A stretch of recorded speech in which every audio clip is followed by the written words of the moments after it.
Nandito pala ako ngayon sa bahay ng kababata ko kasi nag-iaya sila na mag-birthday, mag-attend ng birthday doon sa bukid nila. Ito po yung bahay ng kababata ko ito. Ayan. Yung isasama ko ngayon, yung kapatid niya, kasi yung kapatid niya nagtrabaho doon sa bahay. Tapos yung kababata ko na may birthday, nandun na sa bukid, nauna na sila kasi nagkatay na sila ng kambing. So babiyahe pa siguro kami ng mga, siguro 15 minutes siguro.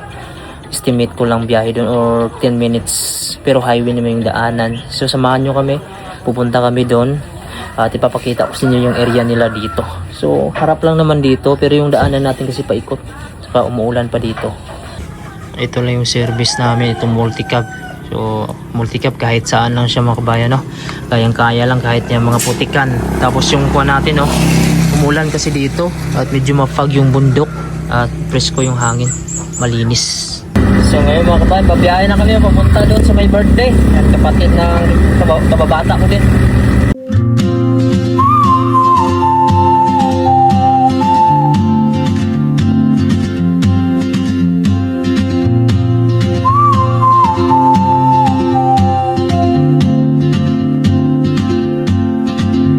She moves like a map with no borders, a whisper caught in the wind.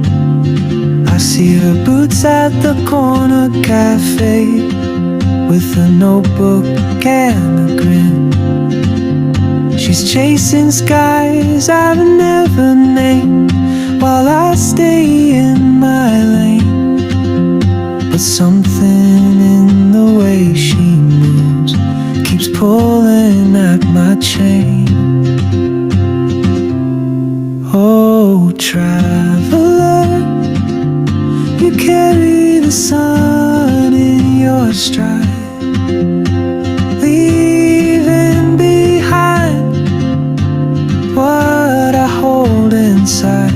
If I don't ask your name today, I may never get the chance to walk beside your wandering dance.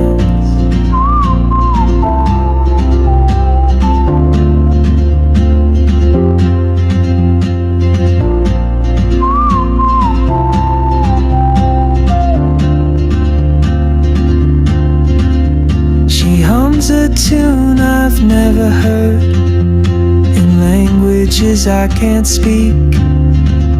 She writes down cities on her wrist and dreams she'll never keep. I sip my coffee, miss my cue, still anchored by my fear. But time rolls on like open roads, and soon she won't be here.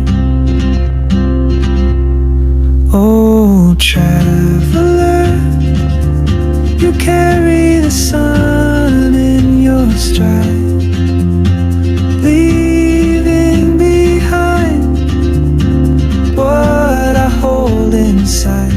If I don't ask your name today, I may never get the chance to walk beside your wandering dance. Maybe next year in Madrid or on some quiet mountain ridge, I'll see you turn and I'll be brave. But what if courage comes too late? Oh, traveler, the world is your open gate, and I just stood afraid of fate. If I don't take that step today, you'll vanish with the train, and I'll never see your smile again.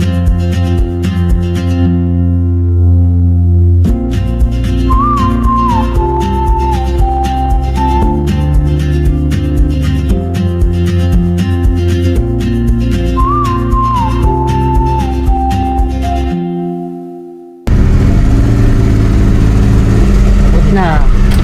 So nandito Dito na kami sa Kwan, mga kabayan. Ma-birthday daw kami dito sa Kwan.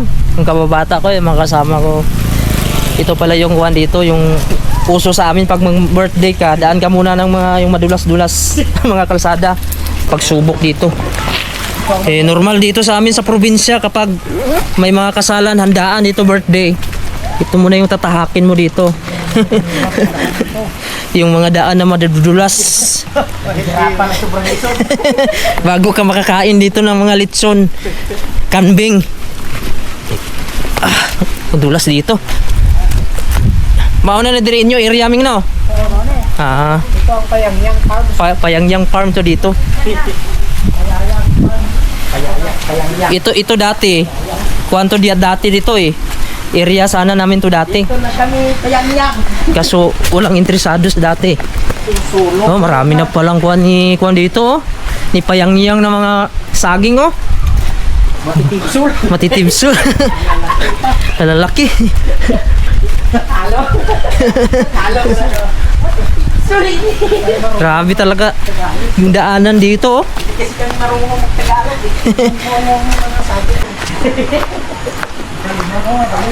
eh. Ito, nandiyan na yung bahay niya oh.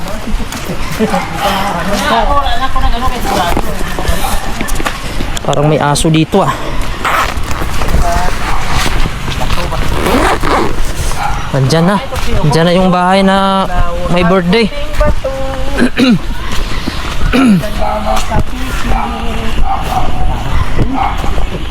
Ayan na, ito na yung bahay na birthday namin dito. Ano kayang handa nila dito? May mga baka dito. Ganda yung area niya dito kasi maraming mga dito. Mga puno. Tahimik dito. Oh, may baka pa. Dili ko mo sikyat, mao gini nga balaya. Ayan. Mauning balayan eh.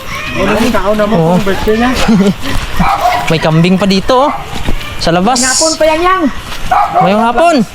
Payangyang. Happy birthday. Ako na din si Payangyang jay. Asa si Payangyang? Ito yung best friend mo. Tinago nila si Payangyang. Bakit tinatago ninyo si Payangyang? Ilabas si Payangyang. Ilabas ang litson. Hindi kayo. Masyadong madanling dito ang daan ninyo. Dalig. Ay, ingat kayo. Uy, nandito pala si Payangyang. Happy birthday, Payangyang! Uy! So, nandito na kami sa loob ng bahay ng yung kababata o mga kabayan dito sa bahay nila kasi na-invite silang birthday. May mga kasama din tayo dito na mga kuwan din, kabarangay. Ayan. Mga dating kaibigan. Nagkita-kita after 20 years. Ayan. Yes! Happy birthday sa aking kababata, yung kaibigan. Classmate nga! Ayan. Classmate dati. Klaro na! Klaro nga mo na eh, chicks yun isa! Maklaro yapon ni karon kay maghayag ni. Kay may kuan. Guys, shout out! Shout out daw si Payangyang, may farm na diri, sindiro na. Handa nila dito kuan kambing. May kilawin, papait, tapos kaldereta. Yan ganito yung handa dito sa probinsya sa bukid pagka mga birthday. So kasi may mga alaga sila dito, manok, kambing. Salamat kayo sa pagbisita, Pinoy Greenland. Thank you, idol, kag classmate. Happy birthday kay Payangyang. Picture kami karon. Mag-video kami. Sarap kumain mga kabayan pag umuulan. Grabe yung nakain ko, anghang. Yun nga, kapatid ko. Ito kasi yung kilawin nila, oh. Maraming sili. Pero masarap siya, anghang. Kasi malamig yung kuwan dito, lugar. Guys, salamat din tayo, guys. Kapala kami kuhan. Anong wala ko nag-invite? Wala ko nag-post na kuhan. Kain tayo. Ato, birthday ko. Basi ko mo lang. Ito followers ko. Basi ko lang malakad sa tanan. Rangon. Bulang isa lang yung tanding. Bisa mag-iyaw pag magbanok ng piso. Sarap. May kalderita pa, oh. Walang comment. Halang. Paot din. Sudah ang cellphone. Ayan ka, ugo. Ayan, halak. Ako na, ito mamang dibo po to. Hayag to. Kaon! Gawin po paitan. Pait ba? Dito kami sa loob. Umuulan mga kabayan. Sakto. Ayun, may mga kambing pa at saka manok sa labas, oh. Ayan, sarap yan sa bawan, oh. Daming manok pala, oh. Mga ligaw yan dito na manok. Ano, yung mga manok na? Mga manok naman, ah. Dami, oh. Daming manok. Ayan. Ito yung mga sagingan niya dyan sa itaas, oh. Ayan. Kapitbahay sa dito. Ayan, so tapos na kumain mga kabayan. So busog na kami. Ayan, pahinga muna kami kasi umuulan pa at malamig dito. So ganito lang yung buhay dito sa probinsya, malamig siya, hindi na kailangan ng aircon. Magdahan-dahan na pa uwi kasi medyo madilim na dito at saka umuulan pa rin. Ayan, medyo malamig na din dito. Oras natin ay alas 6 na dito ng gabi ata. Ayan, so ayan, busog na busog kami pa uwi nito mga kabayan, pababa. Yan, sunod balik kami dito kasi papasyal namin kayo dito sa farm ni Payangyang. Dito sa kanya, mga tanim niya dito. Yan, salamat sa pag-invite sa amin dito sa pagkain. Yung kambing, nabusog kami. So ngayon, paakyat na naman kami doon kasi nandun yung sasakyan namin. So ang ganda ng farm dito ng kababata o dito kasi meron siya ditong mga tanim na saging, mais. Malawak-lawak din to dito. At saka hindi na siya kailangan mag-abroad mga kabayan, no? Sipag at syaga lang ka dito, okay na. Basta dito sa probinsya mabubuhay ka, yun, no? Awat din yung sagingan ni Payangyang. Tunog. Yung mga talong niya. Yung tunog dito ng kuno, may talong pa siya dito na tanim. So babalik kami dito mga linggo. Ayun, so nandito na kami sa itaas mga kabayan. Madilim-dilim na dito nga. Alas 6 na dito. So mabuti dito kasi yung daanan ko na simentado. Pero doon sa baba nila, maputik. Ayan, papunta sa bahay namin, simentado na. Hello mga kabayan, magandang gabi. So nandito kami ni Axel kasi gusto siya magpasama, maghanap ng gagamba. Dito lang ito sa labas ng bahay namin. Yun po yung bahay namin, no. Tapos dito, ngungulit kasi ito si Axel na samahan ko daw siya maghanap ng gagamba. Sana makakita kami dito. Ayun, no. Maliit lang. Kinakabahan si Axel. Yan, ganito din yung kabataan ko dati. Kating-kati talaga yung paa ko. Gustong lumabas para maghanap ng gagamba. Eh, sinamahan ko na lang siya kasi ito yung kuha niya eh. Ito yung gustong-gusto niya eh. Kasi pag tumanda na ito, hindi na gaganahan ng gagamba ito. Hawakin mo daw, hawakin mo, ka-Axel. Ha? Hawakin mo. Mayroon nakuha si Axel. May nakita si Axel. Wait lang. Okay, wait lang. Kapain mo man siya. Sige. Gapin mo. Diretso. Ay, ayan. Galing! Dito. Lagay mo dito. Nakahanap ako. Sige lang. Paldo. Isa ko. Paldo si Axel. Ayan. Pwede tayong umuwi? Hindi pa. Hindi pa. Ipuno ko muna ito. Kung ano. Yan, ito din yung feeling ko dati. Yung gusto kong maghanap ng gagamba talaga. Yung kating-kati yung kamay ko. Tsaka paa ko mga kabayan. Yan, nakakuha na si Axel. Oh. Medyo malaki-laki to. Oh. Wait lang, ubo tayo. Para... Yan. lang. Sino? Ano ay talaga ipagsik? Malakas. Hindi. Puto lang pula mo ya. Ayan, may isa na kami. Maywan. So hanap tayo ulit. Wait lang, da. Ayan, oh, marami kasi ditong puno. Tapos yung gilid natin maisan, hindi sa amin ito. Yung bahay namin nandyan sa unahan. Grabe, nagkita agad ako. Uy, ayan. Ha? Ay, no. Ala, gagamba. Ang laki. Tutukan mo. Ay, no. Ang nga, gagamba oh. Ang laki da. Kuha tayo panungkit. Ayan, ito yan, kunin natin yan para uwi na tayo. Sige, wait na tayo. Kung nakuha na natin yun. So yun, nandito na kami sa bahay mga kabayan, no? Kaya si Axel, gusto talaga siya maghanap ng gagamba.